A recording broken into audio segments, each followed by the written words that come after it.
This is the home of the Arden family. And there go Sandy and Peter, aged 9 and 8. Mrs. Arden can hardly believe that her 6-year-old Betty is off to all-day school. Mom and Dad are still the main influence in their children's lives. They find living with children of 6 to 9 is interesting and rewarding, but often trying. That rake is just never put away. People always expect more responsibility than they get from an 8.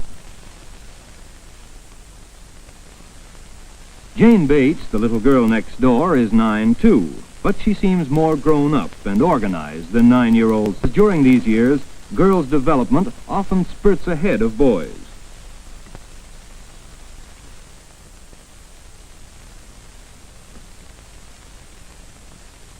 Mrs. Arden and Mrs. Bates are good friends. They're amused to see how suddenly the boys and girls have nothing to do with each other, when not so long ago they were playing together constantly. Sandy and Pete Arden get along very well together. Not all the time, of course. They are more and more affected by the neighborhood in which they live. Well now, what are the important things about 6 to 9-year-olds? Betty Arden has her own individual character. Has she anything in common with other children of her grade? All the youngsters come from different homes and have different personalities. But their teacher, as she watches them each day, is aware that there are certain characteristics typical of each age group. School takes up the major part of a child's day, 5 days a week, and because its influence is so tremendous, parents... But home, a crowded flat or a suburban house, is the center of a child's life. What a relief. They're all gone. But they've left traces everywhere.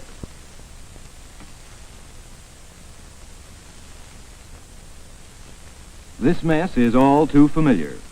The boys are supposed to tidy their room, but they generally seem to forget. Perhaps it will be necessary to enforce the rule by imposing small fines or other penalties. If they would only wear their shoes. Sandy and Peter have made their beds, although it doesn't look like it. This corner arrangement of beds leaves more space in the center for play. Another space saver is it encourages the boys to read, because the books catch their eyes and are in reach. A grab bag has nothing on Sandy's pocket. He's a great collector, but his collections are not all neatly cataloged. Of course, the boys have their heroes, and even though the two of them share a room, each has a place for his own things, with a locked cupboard for private treasures.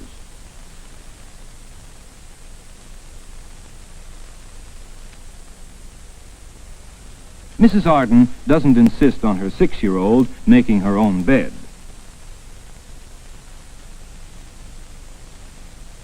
While Betty's room shows a feminine touch, she uses the big blocks as much as her brothers did, and Mother leaves her masterpiece standing. Betty is beginning to enjoy more feminine miniature doll play, too.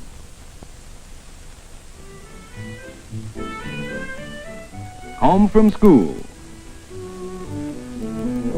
This means friends, action, noise, and irritation. It's hard to believe that they just forget about using the back door. Mrs. Arden and Mrs. Bates are ready for the influx. Once a week, they run a simple art class in the basement. They find that a little effort on their part encourages the natural artistic ability that tends to fade and lose its freshness during this period.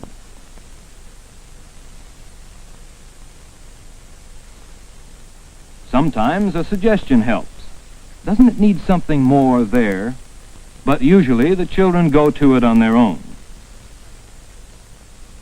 Mrs. Arden provides clay, too, because it can be a wonderful medium of free expression. To discourage the constant making of unoriginal objects like ashtrays, Mrs. Arden shows Nicky how to squeeze it and watch for a shape to emerge. Is that a bear or is it an owl?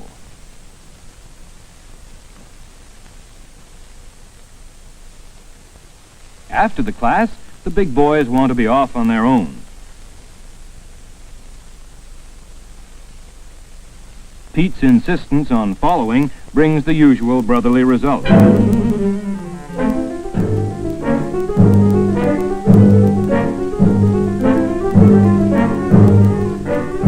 Mother doesn't let them fight it out when tempers are high. They get plenty of that when she's not around. She tries to substitute arbitration for fists. Mrs. Arden upholds her 9-year-old's right to have his own private project.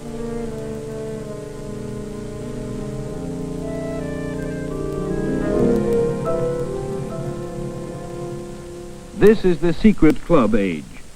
It's the child's way of learning, you belong here, I belong there. Primitive, discriminating, and undemocratic, yes, but out of it, more acceptable forms of behavior slowly emerge.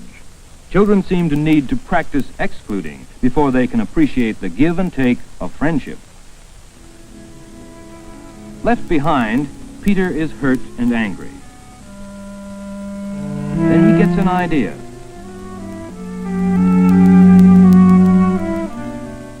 He borrows from the milk money.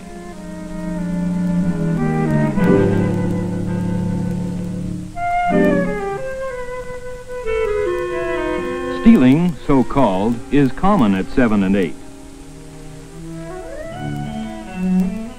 Mrs. Arden cannot ignore this action. Now, where did he get those comics? His mother is not shocked.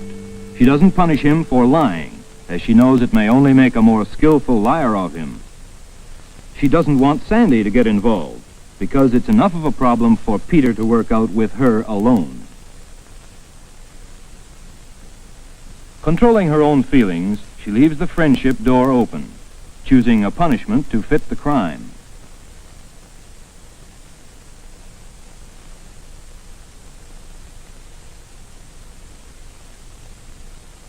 Mother decides that she has taken sufficient action, and the case is now closed.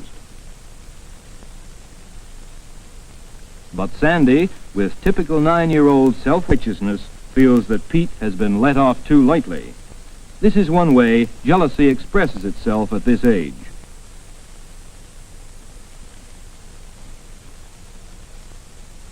Dad is annoyed by the tattling. But Mom tries to quiet everyone down and show that the situation is in hand.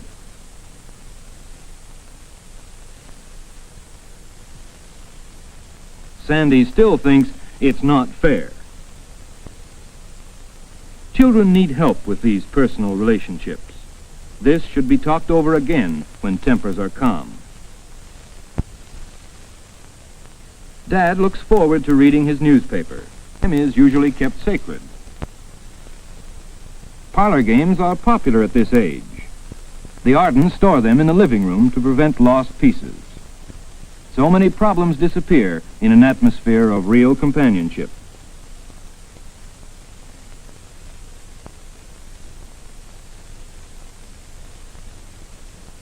But with 6-year-olds, interest is short-lived. Betty shifts her attention from the family game to her mother's activities. She likes to help her mother. Not always, mind you, but she enjoys the feeling of being useful.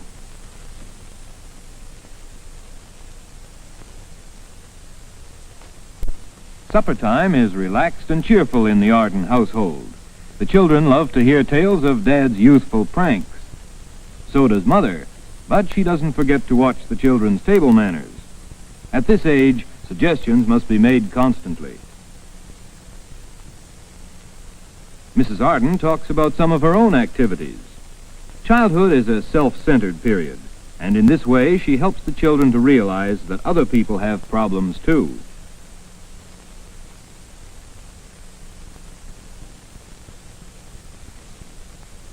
After supper, a game of ball with Dad is a treat. Nine-year-olds are just developing skill at sports, and they are often discouraged. Even Dad's help doesn't always bolster Peter's self-confidence. "I'm no good" is a common phrase.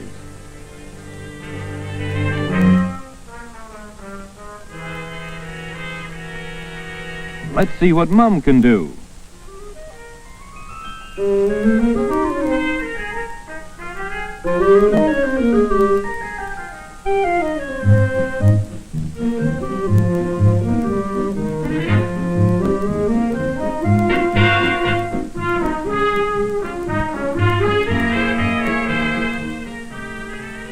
Not all parents can or want to play this way with their children, but there is usually something they can do together. The children just don't seem to know when they've had enough. Mother and Dad must judge for them, watching for individual differences in fatigue. Mother knows when she's tired. There are different kinds of tiredness. It's quite natural to be ready for more baseball, but too tired for study. Obviously, Sandy's practicing should have been done earlier. Now look at the energy. Why is it that the children seem to get a second wind just when Mother's patience is exhausted? There are few mothers of 6 to 9s who don't lose their temper at least once a day. And this high-pitched roughhousing is most trying, especially when it ends in tears.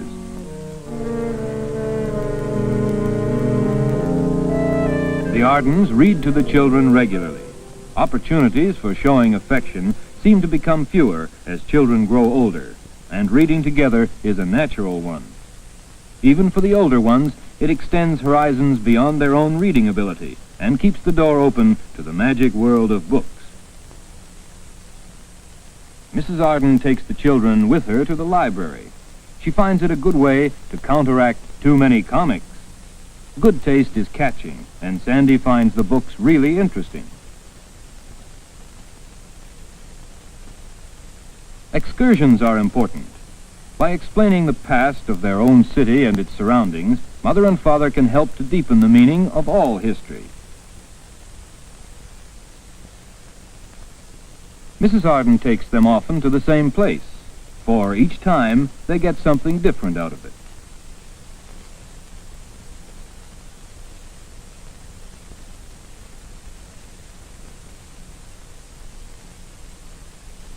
To encourage Sandy to think for himself, his mother counters a question with a question. Pete's curiosity often gets him into trouble.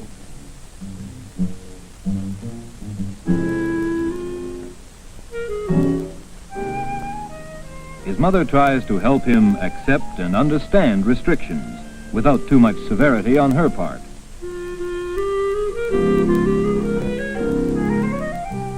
Mrs. Arden remembers, when she takes her children out, that childhood has its own values. It's not just a preparation for adult life. She tries to make the best of these years, to let them have fun on their own level. 6 to 9s love a baby. With the arrival of the Bates baby, Mrs. Arden was called upon to explain again the wonder of birth. Children need this explained often, at different levels of understanding. Peter gets fun out of rude noises and signs, and Mrs. Arden discourages this with good humor instead of being shocked or embarrassed. Here is the beginning of gossiping. Girls of this age make a real art of telling.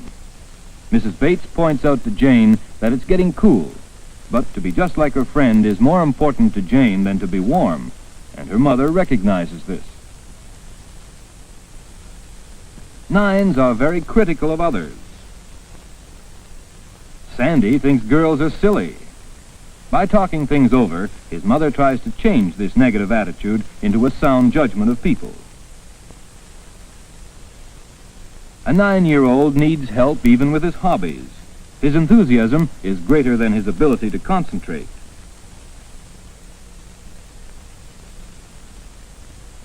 So often, Sandy doesn't finish a project. Mrs. Arden is tolerant, for nines lead a busy life. Sometimes the boys do chores for money. Mother expects certain jobs for nothing, but for other jobs she pays them to develop their sense of money value.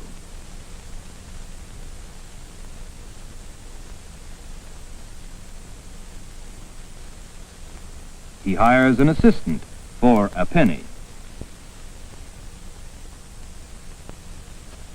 Another job that has learning value is doing the shopping for Mom. There's counting the change and bringing everything home safely.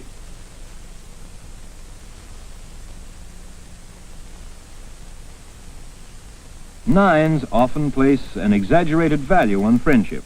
They go through stages of being accepted and then rejected by a pal. If rejected, they may be depressed for days, but when they're in, they're in.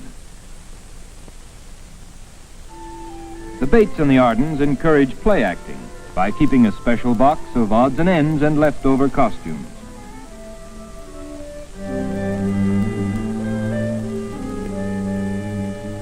The audience is anyone handy.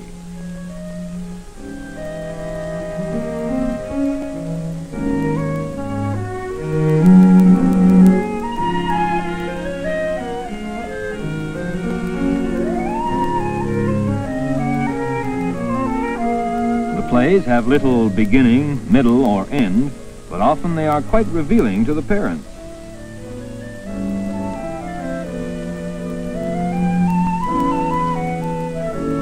Oh dear, Betty is getting temperamental.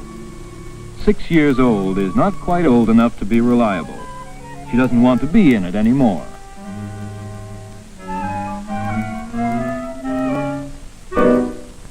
Encouragement is without avail. Mother doesn't make a bad situation worse by insisting that Betty go back, but she does try to help Betty get over her feeling of not being good enough.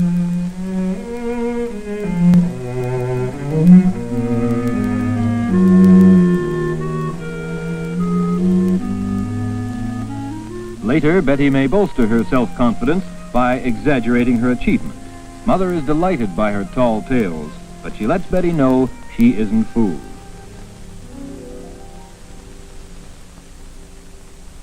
The boys belong to a cub pack. They love the feeling of being part of the group.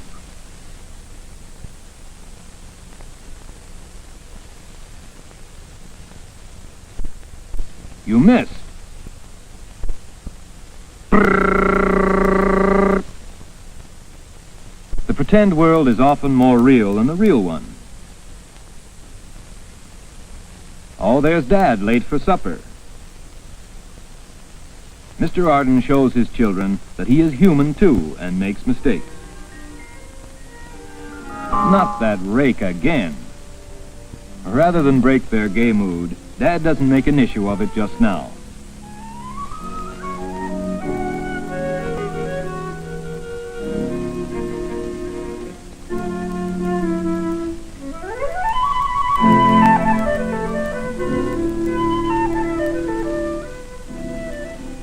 This is a family conference. Mother is making lists of clothes needed. If you would only wear your shoes, we wouldn't need to spend so much money on socks.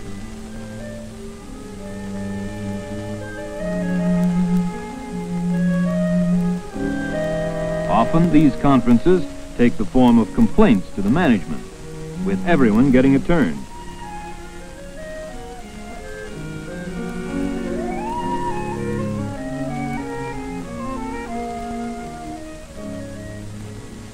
Dad brings up the subject of the rake.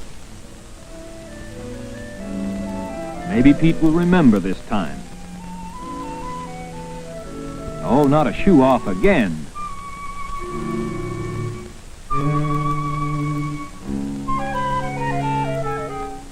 A family in harmony is a wonderful thing. Mother and Dad take their 6 to 9-year-olds as they are, individuals with minds of their own, children, not inferior adults. Where there are children, there is conflict. And where there is conflict, there is growth and progress.